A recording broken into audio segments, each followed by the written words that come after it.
What's up, madame, comment ça va? Nous revoici avec le coach Chris. Comment ça va? Moi-même, ça va très bien et toi? Ça va super. Bon, ça fait 3-4 semaines qu'on s'est pas vu parce qu'il y a eu beaucoup de changements. C'était dur de faire concorder nos plannings. Chris était à l'étranger plusieurs fois ces dernières semaines. D'ailleurs, on a une nouvelle pas trop top à leur annoncer pour la suite de la transformation. Une très bonne nouvelle pour toi, mais pas top pour eux. C'est que Chris part à l'étranger. À Lisbonne. Voilà. Mais je reviendrai souvent au moins une fois par mois sur Paris, donc on pourra éventuellement caler quelque chose. Voilà, bon, on essaiera de faire quelques séances parce que le but quand même, on vous a donné une deadline en juillet, c'est de vous montrer l'accompagnement jusqu'en juillet, mais dans tous les cas, même s'il est à Lisbonne ou au Japon ou peu importe, il va continuer de me suivre à distance, donc on fera des reportings, etc. Juste qu'il sera moins présent dans les vidéos. Alors on a perdu un petit peu de temps si tu les as prévenus. Ouais. On a perdu presque un mois. Ouais. Sur la progression là. C'est ça, exactement. À cause ou grâce, ou je sais pas, mais à leur événement. Voilà, il y a eu la naissance de mon fils qui est arrivé entre temps, donc du coup ça nous a un petit peu freiné, forcément moins attention à la diète, beaucoup moins. Et donc du coup, voilà, on s'est remis dedans, on a un petit peu traîné, mais là on va y aller d'arrache-pied, on repart. Et justement, je pense que dans la prochaine vidéo, on vous fera un petit check-up de la chaîne comme on avait fait il y a 2 mois, parce qu'on va commencer la sèche dès lundi. Donc là aujourd'hui on est jeudi 14 avril, donc lundi 18 avril on commencera la sèche, vous verrez la vidéo, et donc là on va vous faire un petit check-up avant de commencer cette sèche. Et du coup, c'est juste de me traverser l'esprit, mais on parlera du coup de surcompensation. Ok. Notez ça, on en reparle lundi, si on arrive à filmer lundi, on en reparlera. Surcompensation, c'est quand tu as perdu du temps, que ce soit sur la diète ou sur l'entraînement, et tu es obligé de surcompenser pour revenir au niveau où tu étais avant en fait. Mais bon, je vous expliquerai plus en détail un peu plus tard. Ça marche. Donc là, on est parti pour une séance biceps, triceps. Ouais. On a 2 premiers exercices en lourd, comme je vous ai dit, où je dois faire 8 répétitions maximales. Je commence avec les biceps à la barre EZ, qu'on vous a déjà montré, mais avec des répétitions plus longues. Et l'exercice juste avant, ce sera forcément triceps barre EZ pour faire agoniste-antagoniste. On commence avec les biceps. Allez. C'est parti? C'est parti. On va voir si j'ai toujours la bonne technique. Il a pris des bras un petit peu, comme vous pouvez le voir.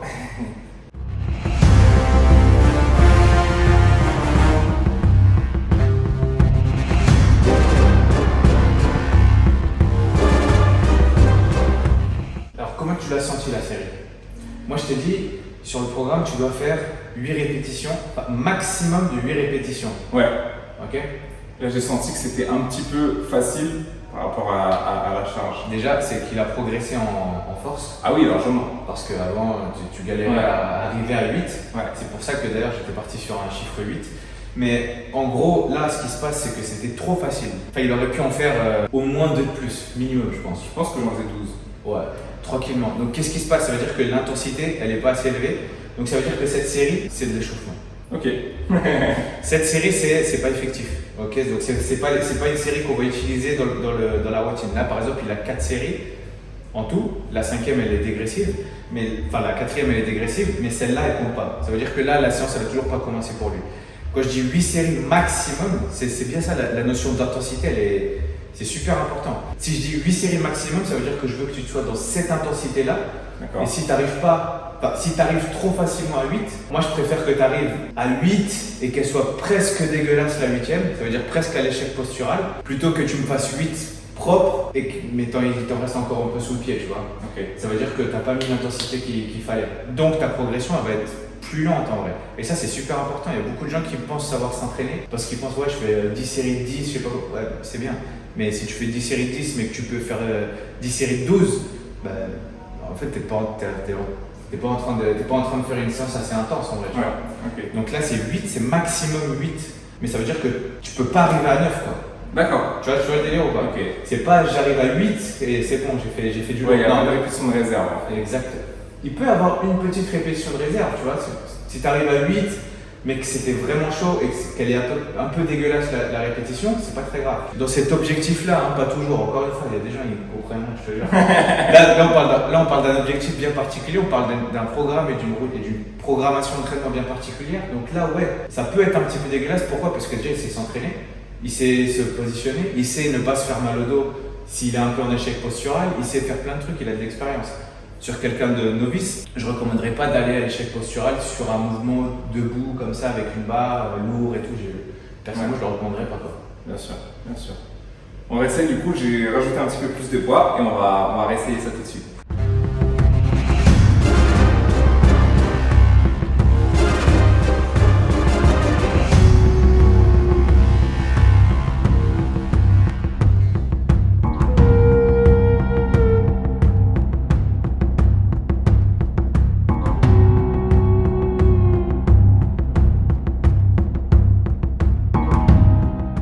Là, pour le coup, c'était vraiment bien parfait. Parce que la 8e, il a un peu galéré. Je pense qu'il aurait pu faire 9. Ouais, mais plus sale. Et la 9e, elle aurait été horrible. Et là, en fait, il faut aussi penser qu'il a encore 3 séries à faire. Et il faut qu'il arrive près de 8. Okay, c'est maximum 8, c'est près de 8. Mais s'il me fait 6, c'est bien aussi en vrai. Parce qu'on est en train. J'ai bien dit, c'est un exercice, le premier exercice, on va le faire lourd. Donc même si tu arrives à 5, c'est pas grave en vrai, tu vois. D'accord. Le but, c'est de pas dépasser 8, parce que sinon, on part sur un travail d'hypertrophie. Là, on veut toucher un peu le système nerveux central, on veut que tu t'habitues à soulever des charges un peu plus lourdes, au moins sur un exercice, parce qu'on n'est pas des powerlifters, donc c'est parce qu'on ne cherche pas à soulever des montagnes. Et en plus de ça, il faut se dire aussi que la dernière série, elle est dégressive. Ouais. C'est-à-dire que la dernière série, on a entre 6 et 8 à faire la première, et les deux autres qui arrivent derrière, c'est jusqu'à l'échec musculaire. Voilà, exactement. Donc il faut quand même pouvoir le faire. Donc la dégressive, qu'est-ce que ça veut dire? Ouais, c'est ça, il va faire 3 séries comme ça, et la 4e, ce qui va se passer, c'est qu'on va arriver à l'échec à chaque série, et sans repos, on va descendre le poids, arriver à l'échec, descendre le poids, arriver à l'échec. Ça veut dire, en gros, on n'est pas sur 4 séries, on est plus sur 4, plus 1, 5, plus 1, 6. Okay. Donc c'est ça, là c'est intense. Okay. Deuxième exercice, on va faire de la barre au front. Mais bon, barre au front, non, parce que ça va dépendre de chaque anatomie en vrai. Là, à mon avis, ça va plus être barre derrière la tête que barre au front. Et on l'a déjà vu sur un des épisodes, il me semble. Mais là, ça va être la même chose, sauf qu'on va aussi travailler en lourd pour le premier exercice. Donc c'est parti. Let's go!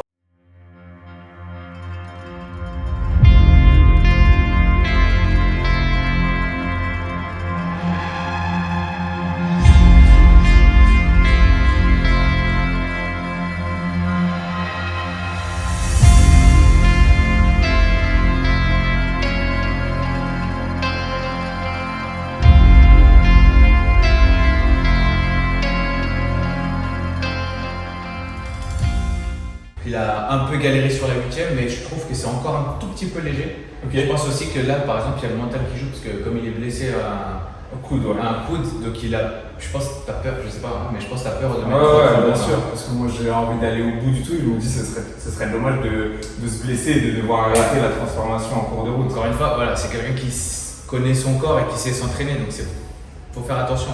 Et aussi, autre chose, quand vous travaillez en lourd, mais du vrai lourd, comme on est en train de faire là maintenant, c'est-à-dire du vrai lourd. C'est pas du vrai lourd. Non, je veux dire, on va faire du 5x5. Mais... Même du 1 rep, ok. Mais je veux dire du lourd dans le sens où on arrive à l'échec rapidement et les charges sont relativement élevées. Essayez toujours au plus possible en tout cas de le faire accompagner, parce que là par exemple, si tu arrives à l'échec et qu'il n'y a personne derrière, c'est chaud.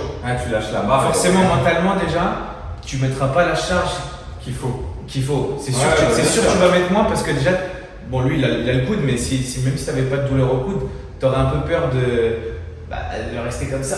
On a tous connu ça, tu vois. Mais voilà, faut essayer de le faire accompagner, c'est mieux. Au moins de demander à quelqu'un dans la salle qui vous spot quoi. Voilà, qui vous spot. Ça prend 5 secondes. Ouais, mais tout le monde le fait. Il faut surtout pas être gêné dans les salles de sport, c'est la mentalité. On peut penser que les gens ils sont très selfish, etc. Il y en a quand même, mais la plupart du temps, les salles de sport, vous avez envie que quelqu'un vous assure, il va vous assurer, vous avez besoin d'un conseil, il va vous le donner. Ce sera peut-être pas forcément le bon conseil, mais c'est toujours bon de commencer comme ça. En tout cas, moi j'ai commencé comme ça la musculation à 18 ans, en demandant des conseils à droite à gauche à des adhérents dans la salle qui me paraissaient bien, et après on apprend sur le fil. Mais il ne faut pas être gêné en salle de sport, on est vraiment dans une good vibe. Moi perso, je ne vous recommande pas de demander des avis, des conseils aux gens. Ouais. Parce que moi, j'ai commencé comme ça aussi, mais avant c'était pas aussi facile que maintenant, parce que maintenant tu as plein de coachs qui donnent des conseils, que ce soit sur YouTube et tout. Mais en vrai, quand j'y pense, j'ai perdu trop de temps. Ah bah oui, moi personnellement, je ne recommanderais pas ça. Je recommanderais plus de faire vos propres recherches pour avoir des bons conseils, ou tout simplement de prendre un bon coach.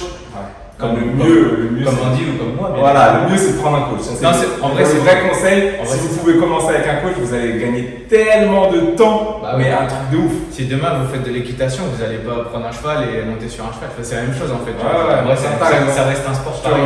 Je couperai au montage ce que j'ai dit. Ok, donc là, ce qu'on va faire, c'est on va commencer un superset. Ok, donc on arrête le travail lourd. Là, le système nerveux il est déjà chauffé, etc. Normalement, voilà. Qu'est-ce que ça permet le travail d'avant? Il permet de éventuellement mettre plus lourd que ce qu'on aurait mis normalement sur ces exercices-là, qui sont des exercices à tension continue, puisque c'est des poulies. Ok, donc là, par exemple, au lieu de mettre, je dis n'importe quoi, là je vois 16 kilos ici, ça se trouve, de lui-même, il aurait mis que 14, ou même son corps, il ne lui aurait pas permis de faire plus de 14, alors que là, on pourrait pouvoir mettre 16, voire peut-être même plus, tu vois, parce que ton système nerveux, il est déjà bien, il est dans le jus, tu vois. Ouais. Et là, en fait, ce qu'on va faire, c'est un superset où on va prendre les cordes, donc ça va reproduire plus ou moins le mouvement du curl marteau, ok, pour travailler le brachial et un petit peu Le deuxième chef du biceps. Ouais, le deuxième chef du biceps, un peu plus, qui est plus vers l'extérieur. Et ensuite, on va travailler les triceps, des extensions de coudes comme ça, en poulie à la barre haute. Donc, classique. Là, il n'y a pas de dégressif. On fait 3 séries, 10 répétitions par exercice. Pas beaucoup de temps de repos pour que ce soit assez intense. Et voilà, c'est tout. Hein. Encore une fois, 10 répétitions. On s'en fout du numéro, c'est juste que 10 répétitions, ça lui permet de faire une série entre 30 et 40 secondes et c'est quelque chose d'optimum pour de l'hypertrophie. On peut aller plus loin, c'est arrêter de faire les. Mais c'est quelque chose de très bien, c'est relativement lourd et hypertrophie en même temps. C'est un bon entre-deux, voilà, sur un superset. Et en général, on dit 10 répétitions, mais on s'en fout vraiment. C'est pas le numéro qui compte, c'est pas parce que tu arrives à 10 que tu vas prendre du muscle, c'est pas parce que tu arrives à 12 ou je sais pas quoi, tu vois. C'est une question de temps sous tension en fait, c'est ça qui est important. C'est vrai. Et j'espère qu'un jour on détaillera bien ce sujet, même pas forcément sur une séance, mais faire un petit face cam où on parlera vraiment des méthodes d'entraînement avec Chris, ça peut être intéressant. Ça dépend de combien il me paye, mais Money!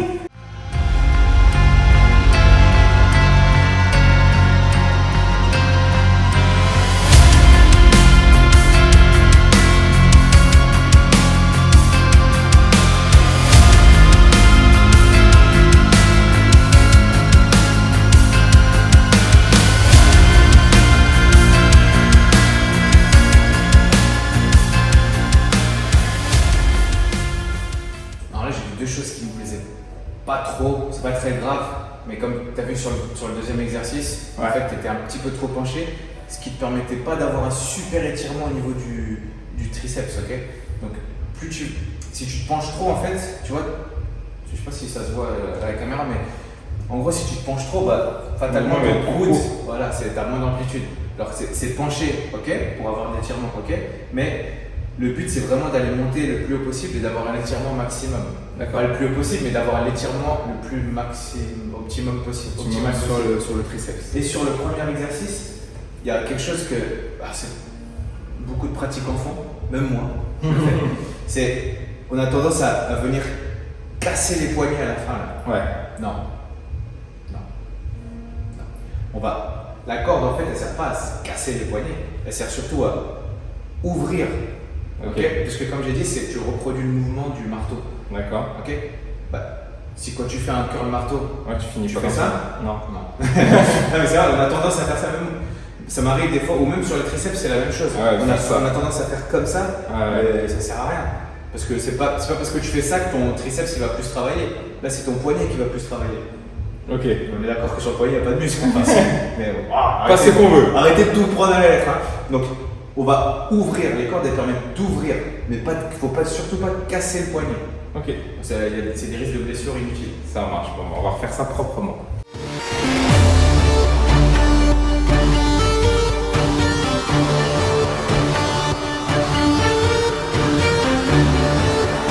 Troisième exo, triceps lourd. Ouais, alors troisième exercice. Troisième? On a fait plus que 3 en vrai, mais bon. Ouais, mais c'est vu que le premier, c'était biceps, triceps, mais pour nous ça considéré comme un seul exo parce que c'est des muscles. Voilà, on a fait un superset qui était le deuxième exercice. Troisième exercice, triceps à la corde en lourd, encore une fois. Ouais, Pourquoi on repart sur du lourd? Parce qu'il a des biceps en point fort, ok, clairement. Vous voyez qu'il a l'insertion qui commence vraiment presque sur l'avant-bras, donc c'est top. C'est plus facile pour lui d'avoir des gros biceps. Et du coup, sur le triceps, en proportion, il est moins développé que le biceps. Donc on va mettre un petit peu plus de volume d'entraînement et d'intensité de travail et de fréquence de travail sur le triceps que sur le biceps. Donc c'est très léger, hein. Et on va recommencer à travailler en lourd parce qu'après il y a encore une autre série d'exercices. C'est ça. Où on va encore essayer, d'ailleurs, il y a encore une autre série d'exercices et on va aussi expliquer pourquoi on a choisi les exercices d'après aussi, parce que ça va être intéressant. Mais c'est parti, hein. Go!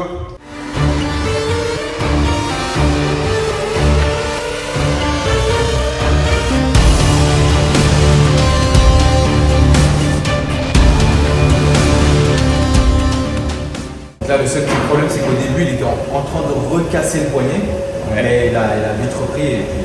C'est une fâcheuse habitude, hein. C'est vrai, là, on s'en rend pas compte. On peut se faire mal. Et ça, tu sais, pour le coup, quand on parlait tout à l'heure je sais pas si je le mettrai, mais je le dis au cas où je le mets. Quand on parlait tout à l'heure des conseils qu'on peut avoir en salle de sport, de remise en forme, voilà, ça c'est quelque chose purement que j'ai appris à l'époque et c'est vrai que c'est une habitude qu'on garde et c'est aussi quelque chose, au-delà que j'ai appris en salle de remise en forme, que j'ai vu sur Instagram, sur des mecs comme Lazare, etc. D'ailleurs, cet exercice-là à la corde, je l'ai beaucoup pris sur Lazare. Pour ceux qui connaissent, je mettrai une petite photo qui est pour moi une référence en termes d'esthétique. Et donc, du coup, c'est quelqu'un qui fait beaucoup justement cet exercice à la corde, que ce soit au triceps ou au biceps. Ouais, c'est encore une fois, au lieu de parler, testez-le par vous-même. Faites-le en cassant le poignet et sans casser le poignet. Mais en plus, je vous assure que vous allez même mieux sentir si vous ne cassez pas le poignet. Non, mais bien sûr.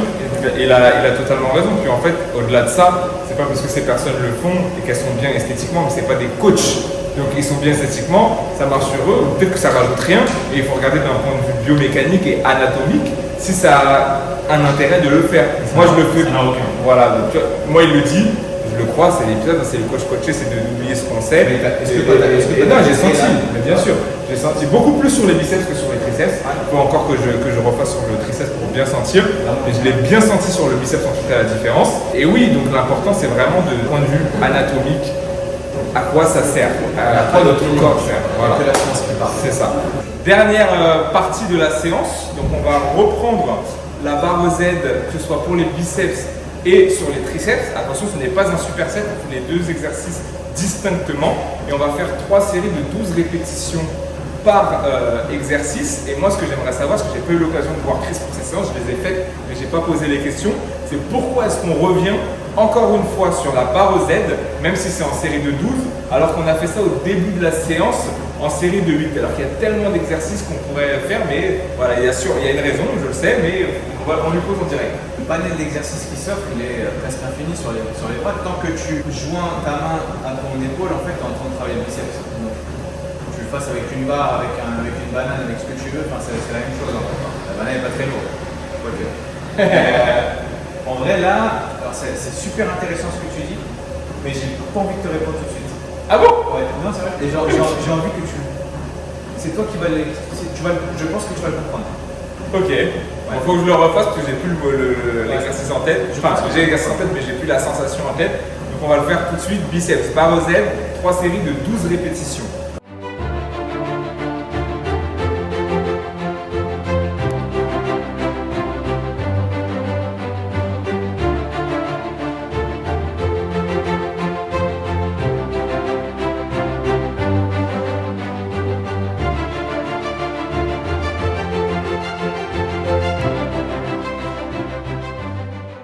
Qu'est-ce que tu as senti différent par rapport à la première intensité? Parce que c'est le même exercice, mais c'est pas la même intensité, donc du coup, c'est pas vraiment le même exercice.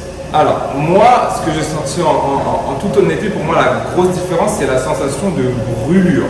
Donc, sur cet exercice-là, donc le dernier qu'on vient de faire en série de 12, j'ai senti que ça brûlait. Tout à l'heure, j'ai senti vraiment que je travaillais ma force. Donc, effectivement, à la fin, j'étais congestionné, mais pas dès la première série.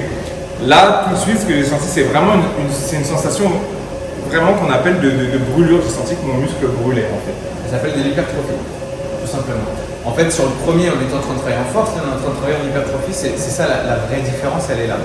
Et qu'est-ce qui se passe en fait dans le premier, on est en train de vraiment travailler dans le deuxième, on est en train de travailler et d'accumuler des déchets dans les muscles, okay, la lactate, etc. Dans le premier, on est vraiment en train de de faire un travail sur le système nerveux central. D'accord. Donc c'est très différent. Et c'est intéressant de mixer ces deux mêmes intensités dans une même séance. Ouais, alors pourquoi aussi pourquoi sur cet exercice-là? Parce que selon moi, là par contre ça n'engage absolument que moi, mais vraiment que moi, c'est l'exercice le plus efficace pour les biceps. Ça n'engage que moi, ça ne veut rien dire. Et c'est aussi, ça n'engage que lui parce que pour lui on sent que, il m'a déjà fait part en plus de ça, que c'est un exercice où il sentait super bien les biceps travailler. Donc du coup, De toute façon, pour lui, moi je préfère mettre 2 fois le même exercice avec une intensité différente, plutôt que de faire un panel de 50 milliards d'exercices et de se perdre un petit peu dans les intensités. Là on a un premier marqueur, c'est le premier exercice pour l'intensité. On va avoir ça va nous permettre d'avoir un marqueur, d'avoir une jauge. Et sur le deuxième exercice comme ça, sur le deuxième qui est le même exercice, sur la deuxième intensité, on va vraiment comprendre la différence et on va vraiment sentir la différence entre le travail en force et le travail en hypertrophie. D'accord. Ok. Et après, pour l'autre exercice, c'est la même chose. Donc. Là, j'ai toutes les infos. Je pense que vous avez les infos. Comme il vient de le dire, sur donc le deuxième exercice, c'est les triceps, comme on a fait au début, on ne va pas vous le remontrer. En termes de sensations, ce sera la même chose. En tout cas, pensez à vous abonner. J'espère que la vidéo vous a plu. Activez la petite cloche, commentez et on se retrouve pour la prochaine vidéo qui marquera le début de ma sèche. Et donc là, on va vraiment rentrer dans le vif du sujet pour. J'espère que ça arrive la semaine prochaine. Voilà. Mais en tout cas, si ça arrive, la prochaine vidéo sera celle-ci. On vous donne pas de date parce qu'on n'a pas envie de vous mentir. On ne sait jamais de quoi nos plannings vont être faits. Mais moi, je commence lundi 18 et le but, c'est de vous montrer vraiment quelque chose qui va vous motiver. On l'espère. Allez, Merci Chris. à la prochaine.